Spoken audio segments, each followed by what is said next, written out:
अपने 71 साल सफर में बाओगांग ग्रुप ने शानदार तरक्की की है। एक किस्म के आयरन से आगाज़ करके अब ये 100 से ज़्यादा अक़साम के स्टील बनाता है और इसका पहला डेजर्ट ब्लास्ट फर्नेस आज एक जदीद और ख़ूबसूरत सनती कॉम्प्लेक्स की शक्ल इख्तियार कर चुका है। अदाद-ओ-शुमार बताते हैं कि 2025 के पहले 6 महीनों में बाओगांग ने 40 से ज़्यादा ममालिक और खित्तों को 7 लाख टन से ज़ायद स्टील बरामद किया। इसमें से 90% से ज़्यादा यानी 6 lakh ton belt and road मंसूबे में शामिल 30 से ज़ायद ममालिक को भेजा गया। ये स्टील ज़्यादातर इंफ्रास्ट्रक्चर, रेलगाड़ियों के निज़ाम और तवानाई की पाइपलाइनों में इस्तेमाल होता है। हेलो दोस्तों, मैं लूलू हूँ। क्या आप दुनिया की पहली fully automated heavy rails production line देखना चाहते हैं? अगर हाँ तो बस हमारे साथ जुड़े रहिए। चलिए शुरू करते हैं। बाओगांग के रेल एंड बीम प्लांट के स्मार्ट कंट्रोल सेंटर में 24 मीटर चौड़ी एक बड़ी स्क्रीन लगी है जो 100 मीटर रेल की तैयारी का पूरा अमल दिखाती है। इसमें नजर आता है कि किस तरह गर्म स्टील रोलिंग मिल से निकलकर कूलिंग एरिया तक पहुंचता है। आप देख सकते हैं कि यहाँ काम करने वाले बहुत कम हैं। इस खुदकार कंट्रोल रूम से पहले हर प्रोडक्शन लाइन पर 15 लोग इंतहाई गर्म, शोर वाले और ख़तरनाक माहौल में काम करते थे। 2022 में बाओगांग ने पहली फुली ऑटोमेटेड यानी मुकम्मल खुदकार प्रोडक्शन लाइन शुरू की, जिससे काफ़ी अफरादी कुव्वत बच गई। दिसंबर 2024 के अख्ताम पर हमने इंटेलिजेंट सिस्टम की तनसीब और आजमाइश का अमल मुकम्मल किया और अब ये चल रहा है। ये दुनिया का पहला कंट्रोल सेंटर है जो खास तौर पर सर्द इलाकों में काम करने के लिए तैयार किया गया है। स्टील रेल्स के म्यार के तकाजे बहुत सख्त होते हैं। आपको ये तब अंदाजा होता है जब आप हाई स्पीड ट्रेन में बैठते हैं। चूंकि ट्रेन 2 रेल्स पर चलती है इसलिए उनका बिल्कुल सीधा होना जरूरी है। मामूली सा फर्क जो 0.5 मिलीमीटर यानी A4 कागज की 2 शीट्स की मोटाई से ज्यादा हो नाकाबिले कबूल होता है और ऐसी रेल को फौरन मुस्तरद कर दिया जाता है।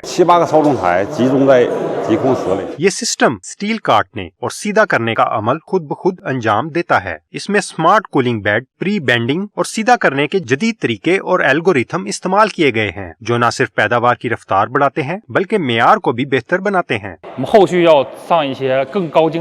आज इस मैदान में दुनिया चीन की मिसाल देती है। 100 मीटर की हाई स्पीड रेल्स ने सफर का अंदाज बदल डाला है। पुरानी ट्रेनों में चलते वक्त जो कड़क कड़क की आवाज आती थी वो अब हाई स्पीड रेल में सुनाई नहीं देती। इसकी वजह ये है कि रेल्स बिल्कुल सीधी बनाई जाती हैं, जो ज्यादा रफ्तार के लिए जरूरी है। पहले सर्द इलाकों में काम करना मुश्किल होता था। मुख्तलिफ कंट्रोल स्टेशंस पर मरहलावार और हाथ से ऑपरेशन किया जाता, जो सुस्त और ऑपरेटर के तजर्बे पर बहुत ज्यादा मुनहसर होता था। अब इंटीग्रेटेड कंट्रोल सेंटर में सिर्फ 4 लोग पूरे कोल्ड एरिया यानी सर्द इलाके को कंट्रोल करते हैं। इनमें 3 ऑपरेटर्स और 1 शख्स बैकअप पर मौजूद होता है। इस इंटेलिजेंट सिस्टम के फ़ायदे सिर्फ अफरादी कुव्वत कम करने तक महदूद नहीं, मसनूई ज़हानत और इंडस्ट्रियल इंटरनेट ऑफ थिंग्स को मिलाकर ऐसे स्मार्ट असिस्टेंट्स बनाए गए हैं जैसे इंफ्रारेड थर्मामीटर और विजुअल रिकग्निशन सिस्टम जो दिन रात स्टील बिलेट्स पर नज़र रखते हैं। लार्ज स्केल एल्गोरिथम्स प्रोसेस के पैरामीटर्स की पेशीनगोई करते हैं जिससे अंदाजे पर चलने के बजाय दुरुस्त दर्जा हरारत पर कंट्रोल मुमकिन होता है। इस तरह पैदावार लगातार और मौसर रहती है और माजी की तरह हाथ से काम करने से वसाइल के ज़या का खात्मा होता है। बाओगांग दुनिया की सबसे बड़ी रेयर अर्थ कान बायोन ईबू के वाहिद कानकुनी के हकूक रखता है। हमारे रेयर अर्थ स्टील में ये अनासिर शामिल होते हैं जो इसे आम स्टील के मुकाबले में ज्यादा लचकदार, ज्यादा पायदार, जंग से महफूज और सर्द मौसम में बेहतर कारकर्दगी का हामिल बनाते हैं। यही चीज बाओगांग को एक खास मुसाबकती फायदा देती है। ये कंपनी बेल्ट एंड रोड के मंसूबों के लिए एक बड़ी सप्लायर कंपनी है और इसने हंगरी, सर्बिया और चीन लाओस रेलवे जैसे मंसूबों की तकमील में अहम किरदार अदा किया है। चीन के इनर मंगोलिया का शहर बाओटू बाओगांग से गहरा ताल्लुक रखता है और शहर की कई सहूलियात इसी कंपनी की मदद के लिए तामीर की गई।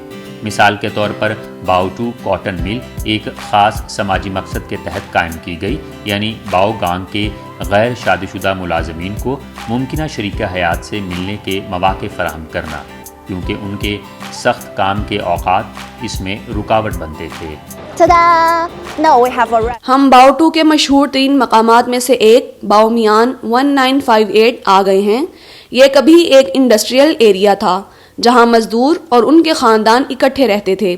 کچھ سال یہ جگہ سنسان رہی، لیکن اب حکومت اسے دوبارہ آباد کرنے کے حوالے سے کام کر رہی ہے، جیسا کہ آپ دیکھ سکتے ہیں کہ لوگ شام کا مزہ لے رہے ہیں۔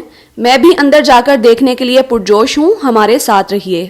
باؤ میان 1958 وہ جگہ ہے جہاں پہلے باؤ 2 کاٹن ٹیکسٹائل مل ہوا کرتی تھی۔ 1958 میں قائم ہونے والی یہ مل ایک زمانے میں ایشیا کی سب سے بڑی مل تھی۔ یہاں کا ڈائنگ اور پرنٹنگ پلانٹ کا پرانا دفتری حصہ آج بھی محفوظ ہے اور علاقے کی صنعتی عمارتوں کی یاد دلاتا ہے۔ پرانی فیکٹری کو نئے سرے سے ڈیزائن کر کے عوامی تفریح گاہ بنا دیا گیا ہے۔ باؤ میان 1958 پروجیکٹ جو 2620 مربع میٹر پر مشتمل ہے، ثقافت اور سماجی میل جول کے لیے ایک متنوع جگہ ہے۔ یہاں مقامی چائے کی روایت اور کھانے کو یکجا کیا گیا ہے تاکہ پرانے رہائشیوں کو ماضی کی یاد دلائی جا سکے اور نوجوان نسل کو شہر کے صنعتی ورثے سے جوڑا جا سکے۔